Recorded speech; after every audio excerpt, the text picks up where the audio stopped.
Oke ya, sahabat Nusantara, dan sore ini saya mau metik daun jambu air ya. Untuk apa? Untuk membuat tape ketan ya, tape ketan.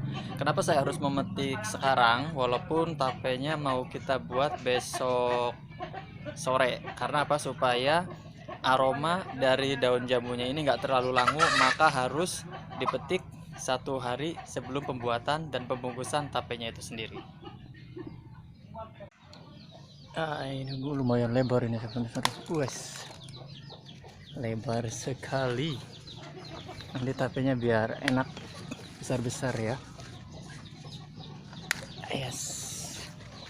Jadi terus saya pengen bikin kurang lebih sekitar 300 buah tape ketan. Ini lebih banyak lagi sahabat Nusantara, harus dipetik lagi ya biar nyampe 300 daun supaya banyak. Nanti tape ketan daun jambunya khas Cirebon akan kita buat.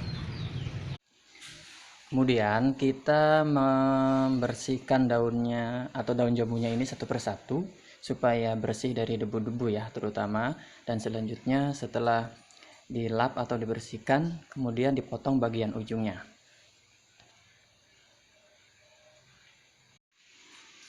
Nah, untuk bagian ujung daunnya ini, bagian kiri dan kanan atau bagian tangkai sama ujungnya ini potongnya jangan terlalu panjang. Supaya apa? Supaya untuk membungkus badan tapenya nanti bisa lebar ya, jadi bisa memuat tape lebih banyak.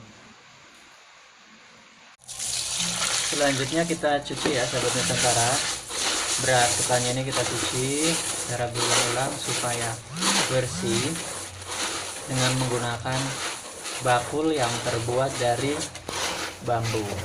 Supaya apa? Supaya rasanya lebih alami nanti hasilnya.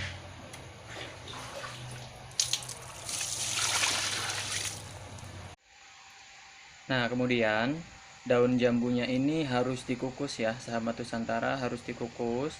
Jadi pergunakanlah daun jambu yang benar-benar sudah lumayan tua. Supaya apa? Supaya pada saat dikukus dia tidak matang, tapi hanya sebatas layu, sehingga pada saat nanti digunakan untuk membungkus tape ketannya itu sendiri, aroma sedapnya khas dari tape daun jambu akan keluar secara alami. Dikukusnya nggak usah lama-lama, yang penting layu dan kemudian bisa digunakan untuk membungkus. Nah, ini sahabat Nusantara, kalau saat ini posisi nasi ketannya ya, nasi ketan yang sudah dikukus. Nah, kenapa di sini warnanya hijau? Karena di sini saya menggunakan daun katup ya, daun katup yang awalnya itu kita ulek terlebih dahulu biar lembut, kemudian kita saring. Nah, kita saring, kemudian cairannya itu dimasukkan ke dalam kuali atau dimasukkan pada saat beras ketannya ini dikukus ya. Pada saat dikukus kemudian kita aduk-aduk supaya warnanya berubah. Akan tetapi pada saat kita mewarnai beras ketannya ini, pastikan waktu masih di atas pancinya itu atau sarangannya ini harus adem supaya pada saat kita ngaduk-ngaduk rata seperti itu. Nah, pada saat kita taruh di tempat, pastikan harus dibikin rata seperti ini supaya tidak mengumpul. Jadi dia atau nasi ketan ini akan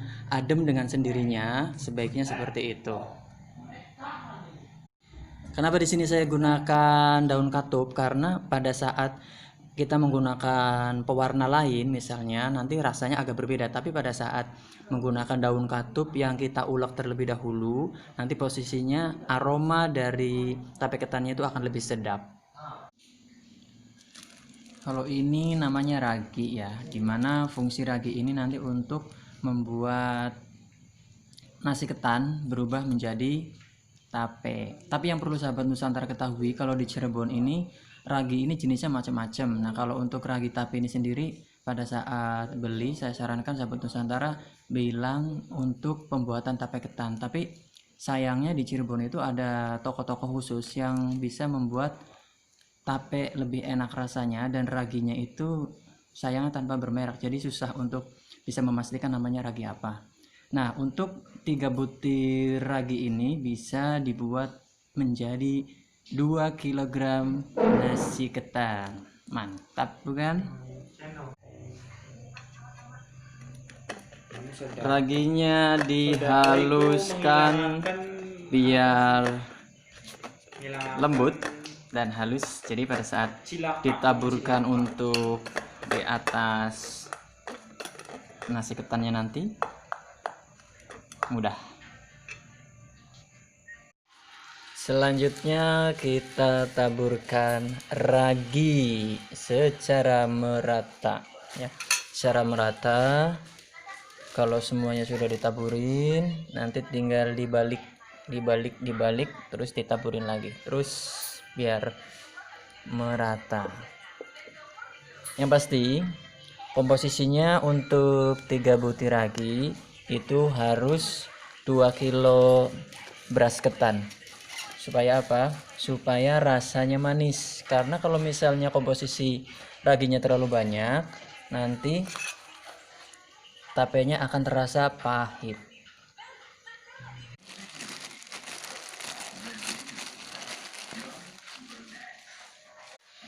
Nah, tinggal dibungkus. Perangkat lah kayak gitu Masih seruk bungkusin ya sahabat Nusantara. Capek, belum selesai. Semangat. Akhirnya selesai juga ya sahabat Nusantara. Nah, setelah ditata satu persatu, dibungkus satu persatu, dimasukkan ke dalam ember ya. Supaya apa? Supaya nanti pada saat ditutup dengan menggunakan plastik, harus tebal ya, penutupan plastiknya harus tebal, tapi dialasi dulu dengan daun pisang. Kemudian bagian atasnya setelah itu dengan plastik ditutup supaya rapat, sehingga fermentasi yang terjadi dari ragi dengan nasi tape ini akan segera jadi, sehingga pada saat sudah kurang lebih sekitar 2 hari, saya bersama seluruh sahabat Nusantara bisa menikmati tape lezat ini. Hoi hoi hoi.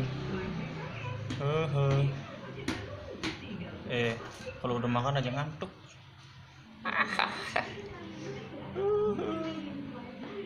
Ini namanya cimot.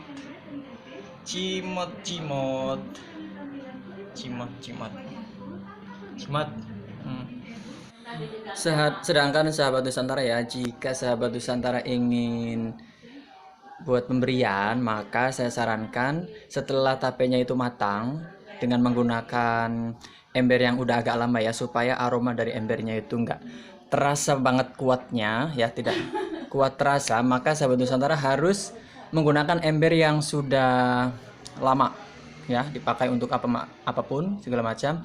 Nah, setelah matang baru dipindahkan ke ember yang kecil seperti ini, kemudian ditutup ya, ditutup biar rapi. Nah, ada penutup bagian atasnya. Setelah itu dilakban. Biar apa? Biar tidak tumpah-tumpah airnya.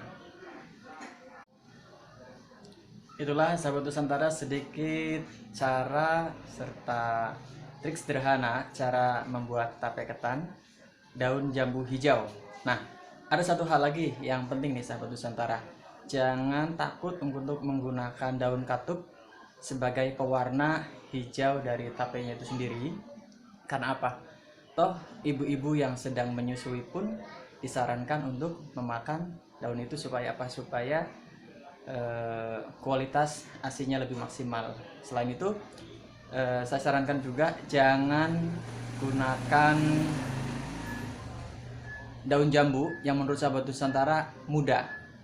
Karena apa? Karena pada saat nanti fermentasi proses pematangan dari nasi ketan menjadi ke tapenya itu, daunnya itu nanti akan hancur. Karena apa? Daunnya akan lunak. Beda dengan daun jambu yang lebih tua, pasti akan lebih kuat pada saat pembentukan menuju fermentasi dari tapenya itu sendiri. Sahabat Nusantara, kreasi Indonesia dari saya Sederhana Arbani.